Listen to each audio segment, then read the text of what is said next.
Views expressed here are not supported by and do not reflect those of the Evening Rush Network. Viewers' discretion is advised.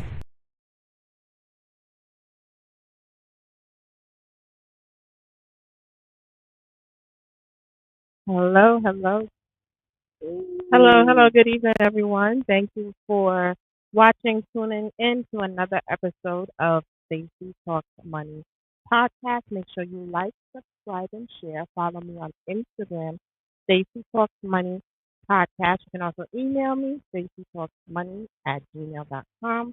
Make sure you follow the Evening Rush Network. Cash App is Stacey Talks Money if you want to be generous and to help the show, keep going and give you guys this great content. Shout out to my sponsor, the Jill Collection, which is my vegan cosmetics brand. So make sure you guys check it out. It's www.thejillcollection.com. We have some nice products and we have some new stuff coming up. So make sure you check out my vegan cosmetics line. So this evening I have a very special guest in the building with me. I'm going to let her introduce herself. What's good, K-Shoy? K-Shoy Entertainment in the building, Brooklyn, New York, representing. All righty. Thank you for being on the show this evening.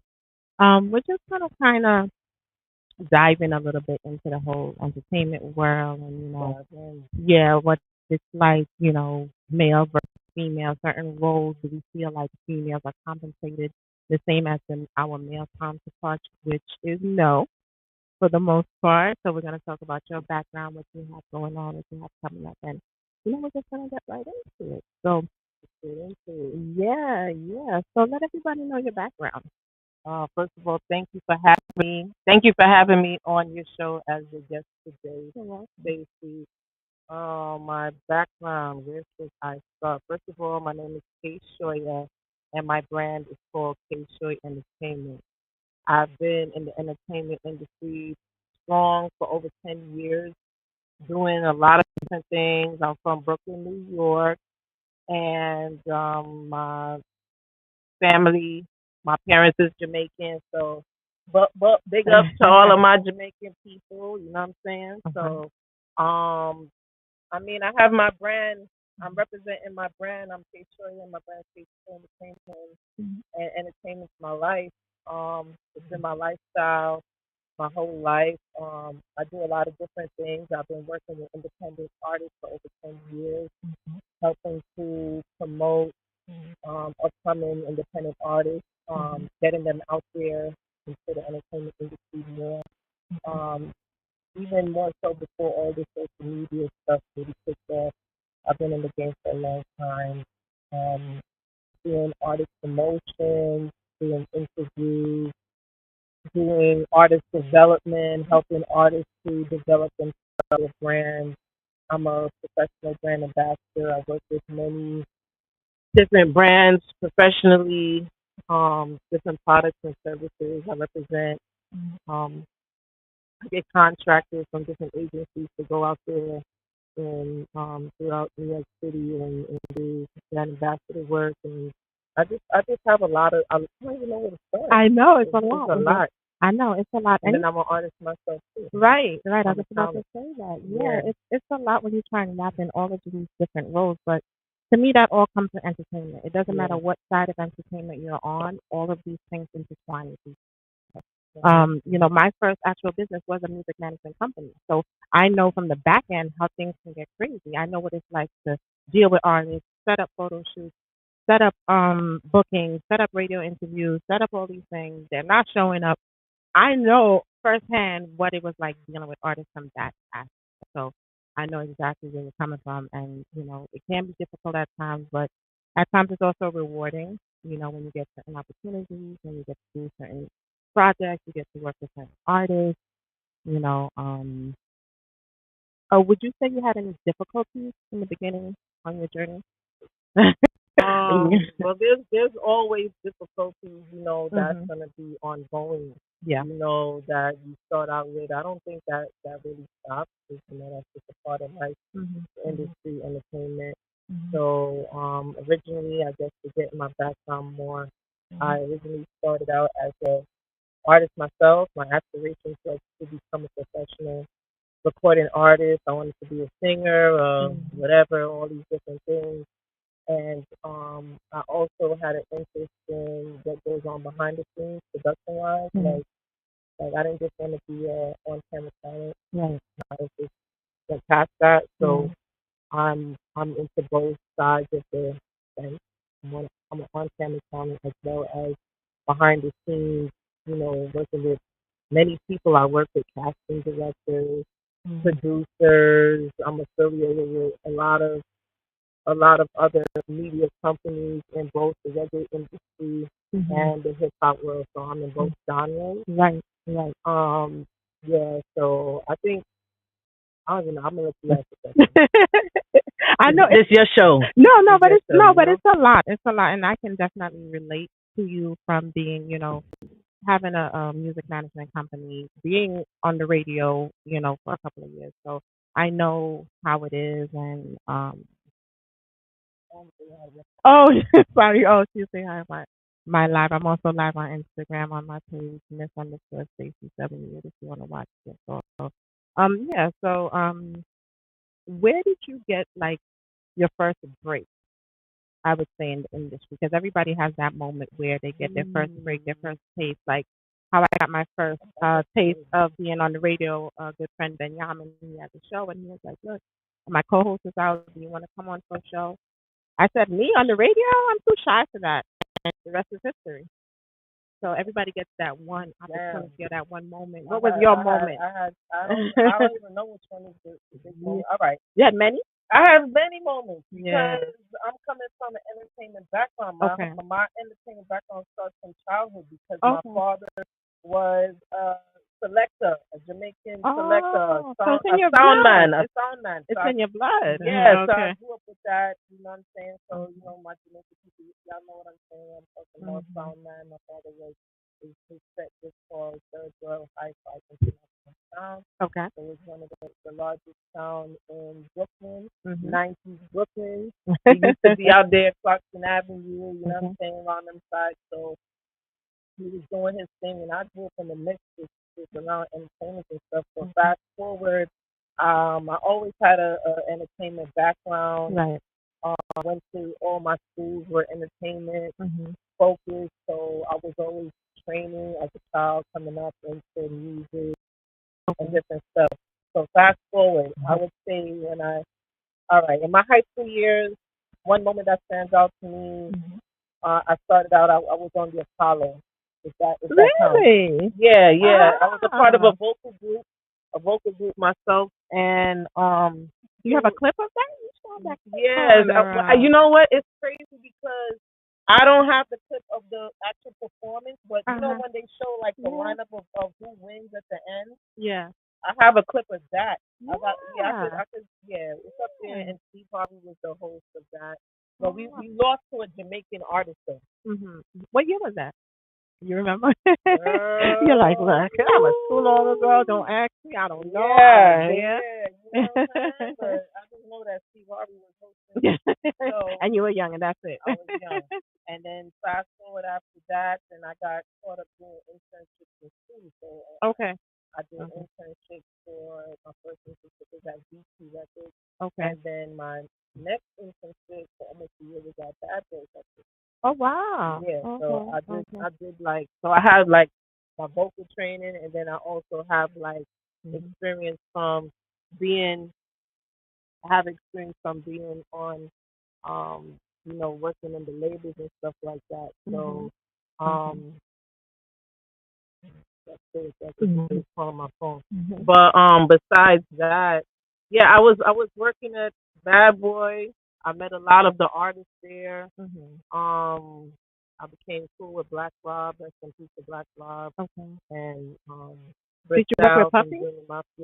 No, I can't say that I ever worked directly with Puffy because I just never got to that. But I used to see him all the time. He was in the office almost every day. Okay. So I did see him regular, and hold on, let me see. But And then I ended up doing internships for other record labels. So I Okay. also interned at Atlantic Records. So you never thought about like a career like on that side, Yeah, I did. I was actually like to be offered. A&R or Yeah, some kind that of I was. development. Yeah, I was actually considering that. Mhm. But what happened is, I got a job opportunity offered to me at Motown Records eventually, um, to work for like the president or the vice president, assistant, or something. They wanted to hire me back then. But at the time, due to my mom, my mother kind of forced me into the college route. So I ended up going to school. Okay. So that's what ended up happening. Okay, so you went to school for some kind of in the music industry, or you just went to school for something else? No, I went to school for business management and marketing. So that's where my marketing stuff comes in. Okay. My mom was like, not gonna go that way. Yeah. I know how it is with Caribbean parents. It's like sometimes you tell them your aspirations, and they're like, no, that's not how it's gonna go. Right.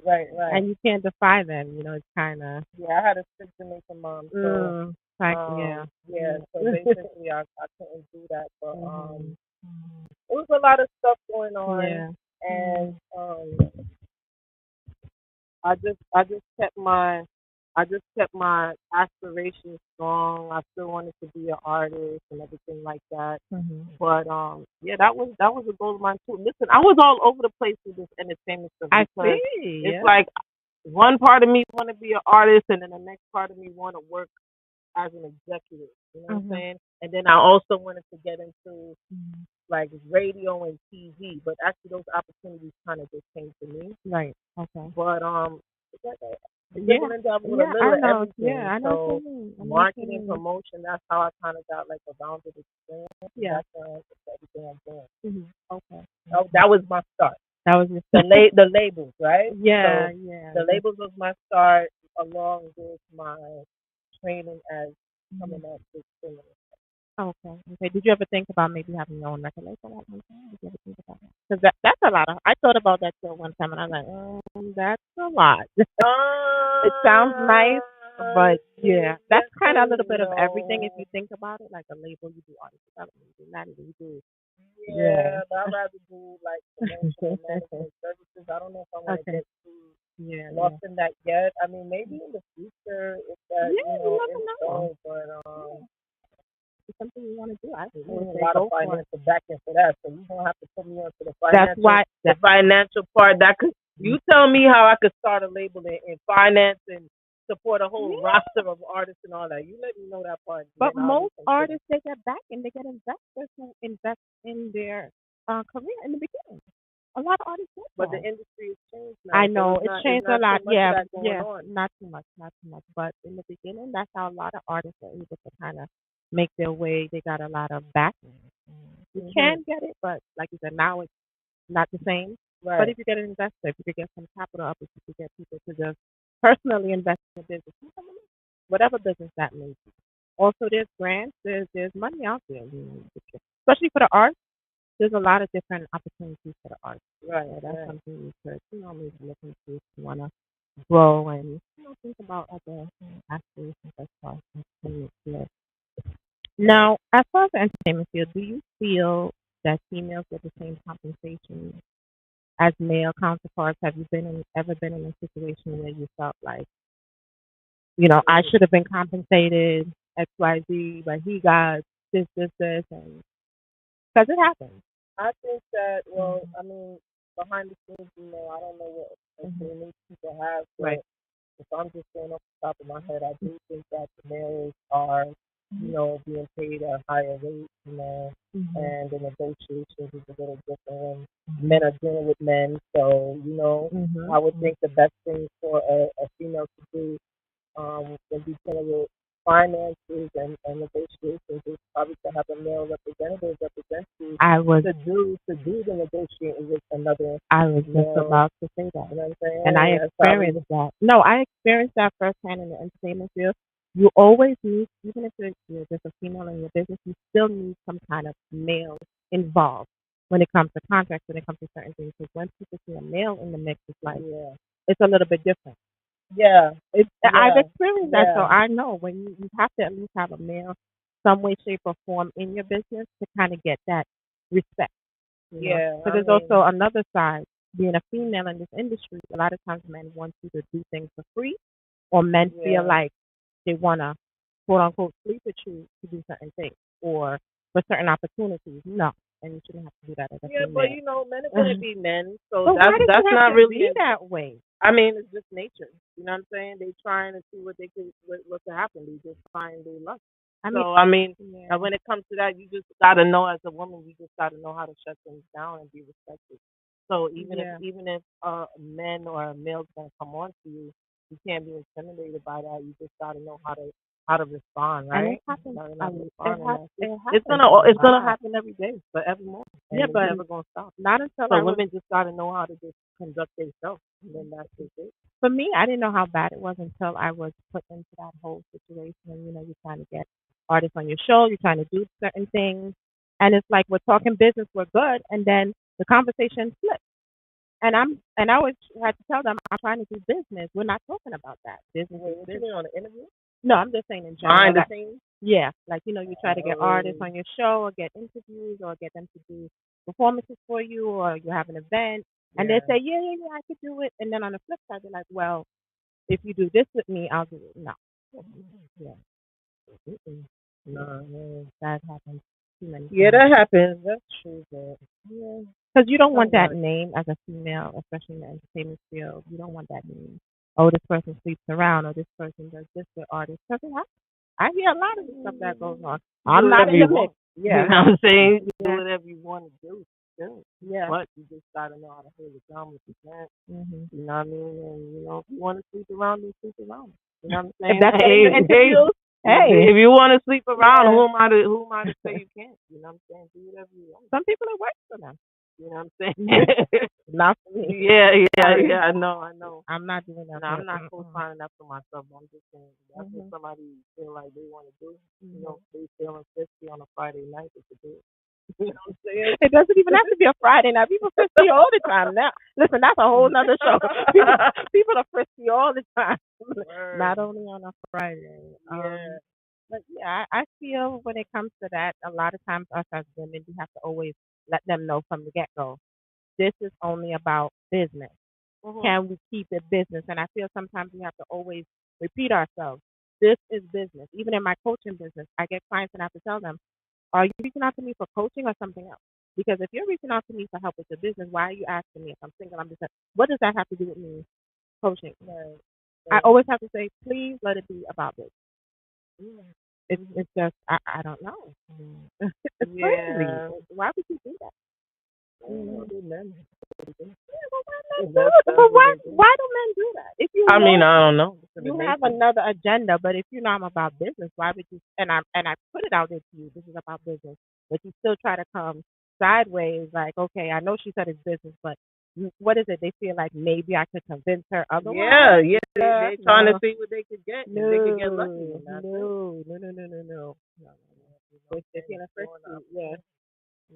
But, I said, women, we gotta stand our ground. We gotta demand what we demand, and when it comes to pay, get everything in writing, get those contracts. Don't go by word of mouth. I always tell people it's a business. Sometimes it's hard. Sometimes in the that's not entertainment always field. realistic.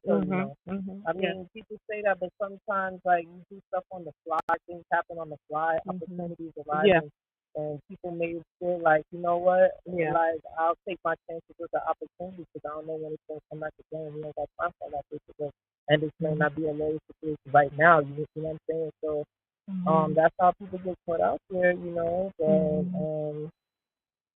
got legal fees to around, Yeah, but not everybody can afford a lawyer. Or not everybody. When you just start out, you can't really afford to have a lawyer. They got little legal services. You don't gotta. I mean, nowadays, if you research, you can. You can be okay. They got legal services. Yeah, free. There's a lot of free. Yeah, there's a lot of free. Nah, it's like free. say a Yeah. little something and find out, different things overlooked. Yeah. There's certain things you can't do on your own. There's people who offer sometimes their services for free too. There's certain organizations. So, if you need any kind of legal, especially an artist, know your rights. Try to do everything legally, but I know there's times, but try. It's always best if you do things the legal way, Well, yeah. Always have a contract, because verbal doesn't always fly. Always have your text. If it's a text message, if it's an email, you hold on to it, because people always think, oh, I didn't say that. I didn't agree to that. So let's get a list of the artists you've worked with.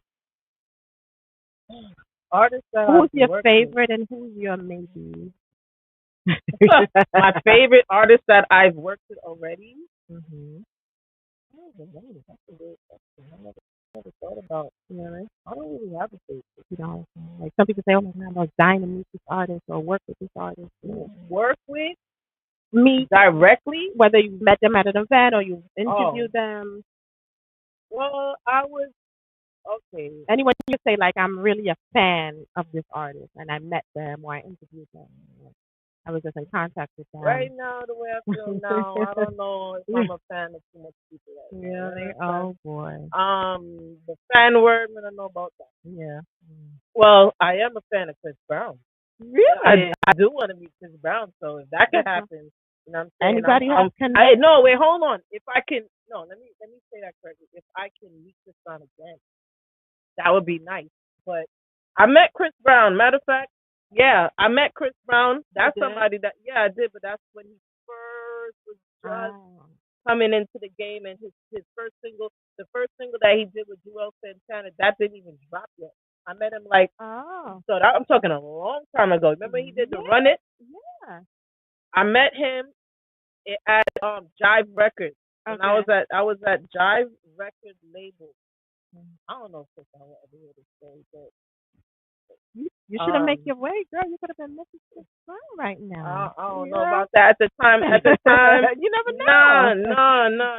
That was a long time ago. He was a kid them time. He was like a teenager. So he looked like a teenager. He was with his mother and another lady, and we was all in the elevator together. You could have still make it play, girl. No. It wasn't the Chris Brown that we know of right now. It wasn't the same Chris Brown. You know what I'm saying? He was just a beginner starting out.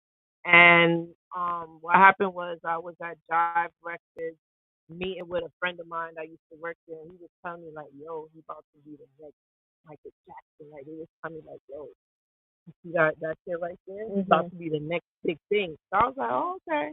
Like, you're like, all right. Yeah, and then they was playing his video in the office, but then I just remember like 2 weeks later, something like that, it was spinning on BET 106 in Park, and then and then that was it. It took off, and then many years later, I'm like, oh, yeah. You were like, I met Jay-Z. I met Jay-Z. I mean, but I didn't work with these people. I mean, I met Jay-Z at a Bad Boy event. I met him at an event that they had, because I was at one of their releases and stuff. I met. What about any indie artists? Do you have any indie artists you've been working with now? Work in the future? Put it like this. I offer artists promotion stuff. If you're an artist, if you're an actor, you're trying to get into the acting, you're trying to get into casting and stuff. You know what I'm saying? I'm in a TV movie called Ziporah. I'm an actress as well. So I got a role in the TV movie. Deserved it. So look up on Tubi. Deserved it. Deserved it. Deserved it. All right. Tubi movie Deserved it. Look me up, Kay Sawyer. I'm in there with the black and the pink hair. You see me in that. So I don't have no specific indie artist that I want to work with. If I want to work with anybody, it's going to be Kodak Black. I'm gonna say Chris Brown. I love Kodak Black too. I don't care what they say about him. I love Kodak Black. He's talented. I love a lot of artists, man. But they big artists out there. That I like Miley Cyrus. I like a lot. I think to be in the entertainment field, you have to kind of say, I'm hip with all kind of music, all kind of artists. You can't just say, oh, I only like Caribbean, I only like rap, you have to like a little bit of. Yeah, you know what I'm saying? Oh yeah, speaking of Caribbean artists, big up the Cartel. You know, he just came back on the scene. Mhm. You know, that's Cartel. I was a part of his reality show today. So that's something else that I did. I mean, I did a lot of So stuff. you might be coming back up. You know, he's out, so you better make that connection, yeah. You know what I'm saying? Well, Cartel right now, you know, as we see on social media, he's dealing with his family, his wife. Yeah, he's getting. You know, it's a new beginning for him right now. He's in a new phase, a new part of life. So I think for the next year, he's gonna be focused more on his family and. And then he say he's doing a tour starting in December. So, yeah. You know, we're big up the Cartel, definitely. Lots of family, they need to big up. Yeah, and big up to my team. Listen, I got a whole team out in West Hollywood, California. I got a whole. I'm a part of a whole big movement called the Faces of Rap Mothers. I know you ain't think I was gonna leave y'all out, Candy. My whole team, Sally, TL, Angel, everybody. What's going on? Hood Sophie, Dino, Soldier Boy, everybody, Honey, all y'all. You know what I'm saying? These are all my people that I'm shouting out from my team. Faces of Rap Mothers out in California. I'm linked up heavy out there with them. A matter of fact, I just been notified a couple days ago that I'm one of the award winners this year. They're gonna be giving out awards at the West Coast Hip Hop Music Awards, and I'm one of the award winners for my participation in the Faces of Rap Mothers. My contribution towards the music and all the stuff I do behind the scenes, you know what I'm saying? I was one of the selected winners, and they told me, you know what I'm saying, that it's coming up on August 31st, I believe, at the Adelanto Stadium out in California. That's gonna be a big thing, hosted by Sugar T. Sugar T is the sister of E40, and she's hosting that. She's one of the executive chairpersons on the West Coast Hip Hop Music Awards. So big up to the CEO who's running that, Candy, you know what I'm saying? Big shout out. I didn't expect you to plug me in like that, you know what I'm saying? Like, love you for that. And yeah, so you know, it's a lot of stuff going on. That's why like I'm thinking through my mind, like it's a lot. It's all over the place. Because I'm into movies, I'm into casting. I've been casted for a lot of different stuff, and I also to help people. Listen, I got a book that's going to be dropping. I was just about to ask you that. Like, when it comes to artists, what promotional aspects do you do for them as far as the indie artists? Right now. What do you offer? What are you giving them? I'm offering interviews right now. I'm offering media connections. So if you need like packages to get yourself out there, not just with my brand, but I could connect you to other brands and increase your visibility promotional wise. You know what I'm saying? Because sometimes artists may have content, they may have great music and songs and stuff, but you need interviews, you need press releases, you need to be out there. Important. You need to be out there doing what I'm doing right now. You need to be at podcasts doing interviews. You need to be seen, and you might think, oh well, what do I need her for? I already got Instagram and YouTube. I could just throw a video up there myself and that's good enough. But it's not, because you need to be intertwined and mixing with certain people and making certain connections, networking out there and expanding your horizons. You know what I'm saying? So you need to get your promotion up, your visibility up, and you know, I've been working behind the scenes with a lot of people for years. Like I said, I'm in the hip hop industry. I'm in the reggae industry, and I'm in the acting world as well. And I'm actually signed. I'm also a part of a professional casting agency that I'm contracted to that, you know, gets me work. So, like, I do this. This is my life. Like, I'm doing a lot. You know? Yeah, so you're actually, you could say, as far as artists, you're kind of coaching them, really.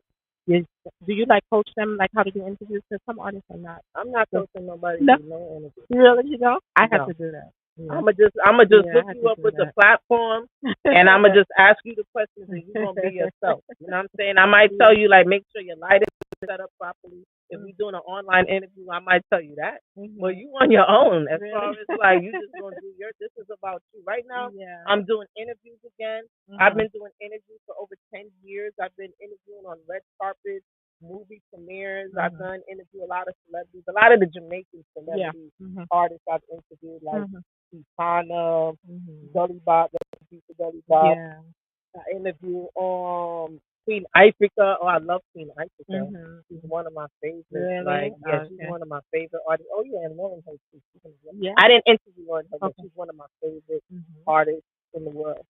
So, So definitely, like, you know what I'm saying? I'm offering interviews, and right now I'm extending my platform to interview everybody or anyone that wants to interview. You don't even have to be an on camera talent. You don't have to be an actor or artist or nothing like that. I'll still, we can still set up and arrange an interview, but you got to go to the proper channels, hit me up, and we can schedule that. But I'm going to be releasing a book soon. It's going to be available on Amazon and everywhere, all the whatever platforms for people that want to focus on casting. oh, okay. So I'm be giving a lot of advice on how you can basically get casted into a lot of stuff without any experience and get paid and get paid work as well. So I'm gonna be talking about a lot of these things. So it's gonna be all in my book. Y'all can order that book when it's out. And I'm giving straight resources. Like by the time you're done with my book, you're supposed to be able to just navigate and do whatever you gotta do. If you're already doing these things, it's gonna enhance what you're already doing. Okay. So I probably do have some artist promotional type of structure or development. I have more structure in my book that I'm working on. Okay. So if they order the book, they will see like the resources, and I'm giving them advice like, okay, when you show up to a casting, make sure you don't come with no logos. They don't want no logos. Avoid wearing white. Come with these things on set. Just like I'm doing a lot of. I don't want to give too much. I was just about to say that. Yeah, take it easy. But yeah, I don't want to give it away too much. No, but it's good you let people know some of the things that with your experience, these are things they can look for. A lot more. So, would you like? Are you thinking to do classes? Maybe have classes, have events, so you can actually show people not just the book. Because sometimes when you're in a classroom setting or an event setting where you can talk to people, sometimes that's also helpful. Yeah, I'm gonna do in person stuff, and I want to travel. I want to be able to go to different states and do that as well, and share my entertainment reel or even renew a newer reel, and show some of my past work and casting that I've been a part of, and new stuff that's coming out. There's some movies and films and stuff that I'm a part of that's not even released yet, and I can't even can't speak on it. I can't talk that. So out of everything that you do, which one do you like the best? Is it being an artist? Is it doing artist promotion? Is it being an actress? Because you do so many things. Which one do you like the best? I love all of them. I love all of them. Really? Equally, you could say. I love interviewing people. I just I realized recently it just hit me after doing like 10 or 15 years of interviewing people. I realized that interviews are much more than just asking somebody a question. Like right now, I'm actually doing an online course as well from NYU. NYU gave me a scholarship to be a part of their broadcasting journalism program. Oh, okay. So I am doing online studies for that right now. So I should be certified and getting a certification from NYU when I complete that course. Okay. So it's like I'm taking the classes, and it made me realize like, wow, there's a lot more to interviews. It's like you really have to do your research. You got to be thorough about your research with people.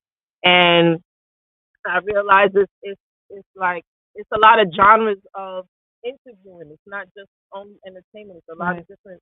It's a lot of different broadcasting and journalism. There's a lot of space for new people. Like I was trying to get discouraged because there's so many podcasts that's out here, so many shows, and everybody and their mother got a show that I was starting to get this like, oh, what do I need to be doing interviews and podcasts for? Because a million people got their own shows. So what do I need to do with someone? Honestly, I felt the same way like how you feel, and then I said, you know what? But let me just do my for thing. everybody because you know what's so special about doing interviews with people, Stacey? When you do interview with somebody, like that's a part of their life that they're sharing with you. Like you're getting like sensitive information. If somebody is, they're just like letting their guards down. They're sharing a part of their story with you for life.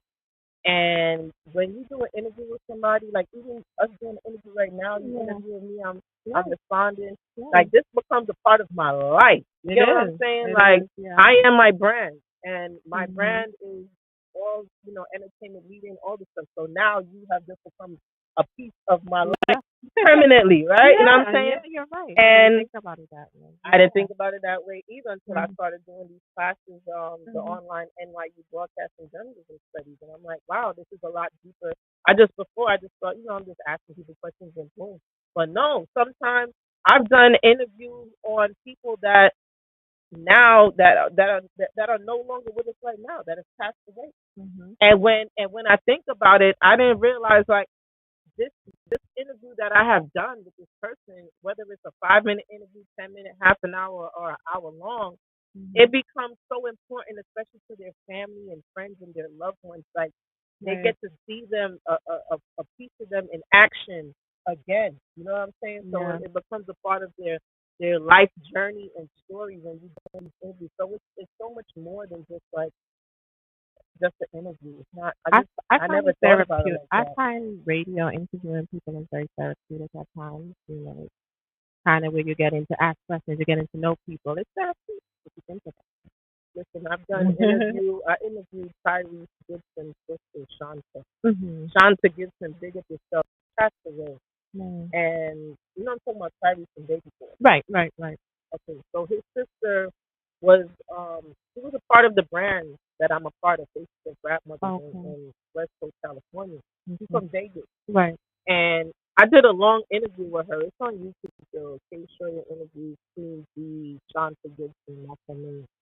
And her show, she used to be an interviewer and a podcaster as well, the Queen Live Experience. That was the name of her show. But when you do an interview, like she passed away sometime earlier in the year or in the past year. And then when I look back, like I captured a moment in time. You know what I'm saying? Like I captured like a whole hour where she's talking about her life and her brother and Tyrese and all this stuff that's just sitting there for people to view. And I've interviewed like Gully Bop. I did interview with Gully Bop. Gully Bop passed away. He's not here. But these things they sit around forever, and it like I said, is very touching for the family and for the audience that the supporters of these people that want to see these interviews and hear and see their loved one on the screen and hear them talk. So it's so much more. It's so deep. No, it is. It is. I do agree. It is very. I want to ask you something about some finances now because it looks like we got to wrap this up real quick. Yeah, you can ask me a few questions. Go ahead. I love that. I like when people ask me questions. Go ahead. I know you the financing. That's your department, right? Yeah. So tell me. I want you to tell me about when is it a good time or is it not a good time to use the big B? And I'm talking about filing for bankruptcy. Oh. Yeah, I was thinking about that because I heard they got chapter 13, chapter 7, and all these chapters or whatever they got. When is it a good idea? Like, how deep is debt do you need to be to file or not to file? Is it good to file? Is it not to Bankruptcy is not really my forte, but I know a good amount of information about it. I used to work for a law firm. I would say bankruptcy when you should think about it if the debt is getting overwhelming. Like I would say 5,000. If it's less than 5,000, it really doesn't make sense. And a lot of people are filing bankruptcy more now because it kind of gets you a fresh start. Okay, it gets you a fresh start. So, and it depends on what kind of debt you're talking about. Is it maybe $1,000 in debt in student loan? really? What you can do, what some people do, is you can actually sit down. Is it like one loan or multiple loans? Multiple. What you do is you sit down, you look at the loans, you look at which is the oldest, see how much you can pay, if you can pay, and work out a payment plan. Can you pay? I mean, that's what you got to do. Consolidate it, or is it many different loans that you know what I'm saying? I don't advise people to consolidate because that damages your credit also. Because it's like you're telling them, I'm paying it, but I'm not paying the full amount. Right. Well, not pay. Yeah. Even with collections, you're not paying the full amount. You're settling, and that's just as bad as not paying. You think about it, because you're not paying the full amount. You're settling the balance. If you owed 1,000, but the collection agency would say to you, "All right, you owe 1,000, but you can pay 500. We'll settle it." I did that like 2 or 3 times, and then my credit score jumped up. Really? When you did that? Yeah, Normally it did. doesn't. Yeah, normally. It jumped Because up. actually, when an account is in collections, it's already written off by that company. So you really don't owe anything. When the collections is reaching out to you, they're profiting off of that. But your account is already done, finished with. That company wrote that off. Okay. And once a company writes a debt off, that's it. You no longer owe it. But the collection agencies buy it from them. So maybe if you owe $1,000 to a credit card company, the collection agency would buy it from them maybe $100. And then if they could collect at least 500 or more from you, they're just making money. But once it's in collections, it's really not even necessary to pay the collections. It's already, the company wrote that off. You no longer owe it. You no longer have any obligation. But when it comes to student loans, I think it's best if you kind of sit down, go through everything, see if you can make payments, even if it's $5. It's better you pay them something from it. Okay, because those things haunt you. I know a lot of people student loans, like my they used to call her job every day, like 3, 4 times a day. They used to call the student loan. Yeah. Yeah. So I would suggest you just sit down with them, write it down, see if you can pay what you can pay. Reach out to them, talk to them, see if there's any kind of assistance they could give you. But sometimes if you talk to them, they might be willing to say, okay, well, we can help you this. We can help you that way. But if it's mostly student loans, you should be able to get a hold of that if you just kind of work it. Like I said, even if it's $5 a month, or you can try to get a loan, personal loan from the bank, and then pay your debt off. Some people do that. Okay, I think about it. Yeah, you could do that. Even get a secured loan. Get a secured loan. You could use the funds, pay it off, then pay back the secured loan. You can also do that. So if anybody has like student loans or any kind of debt, sometimes you just sit down. You can pay, even if it's a little bit, $20 a month. Pay it back, start to pay it back, slowly. And bankruptcy is not a time to file bankruptcy. A lot of businesses file bankruptcy. People personally file bankruptcy. It's like a fresh start. Yeah, it's a fresh start. But when you have a house and car, it gets a little tricky if you're married. There's different scenarios when it comes to bankruptcy. But a lot of people are filing bankruptcy left and right nowadays. Because it's a fresh start. 6 months, you can start applying for credit again. Oh yeah. Mm-hmm. 6 months. 6 months a year, you can start applying for credit cards. Because remember, everything is kind of dissolved, so you're kind of like a second start once you file bankruptcy. But definitely sit with a lawyer, discuss your options. Don't just up and file, run and file. See your options, see if it makes sense for you. Like I said, it depends on what you owe. But if it's like a lot, you can't handle it, maybe that's the best. And in 2 years, you're all okay. A year and a half, 2 years, start over. Alrighty. So let everybody know where they can reach you. You guys can reach me on the social media platforms, Instagram, YouTube, Facebook Entertainment, which is spelled KSHY Entertainment. Make sure y'all listen to my songs too. We ain't getting to get into my music, you know what I'm saying? But it's up there on YouTube, so check it out. Alrighty, so make sure you guys check her out, check out her music, all your artists that are up if you want some kind of help. Artists, promotional services, interviews, all that. Yep, she'll definitely help you guys out. And I do appreciate everyone for tuning in this evening to Stacey Talks Money podcast. Please remember to like, share, subscribe. You can reach me on Instagram, Stacey Talks Money podcast. You can email me, staceytalksmoney@gmail.com. Also follow my Evening Cosmetics brand, The Jill Collection. And thank you for tuning in this evening. And I'll see you guys next week.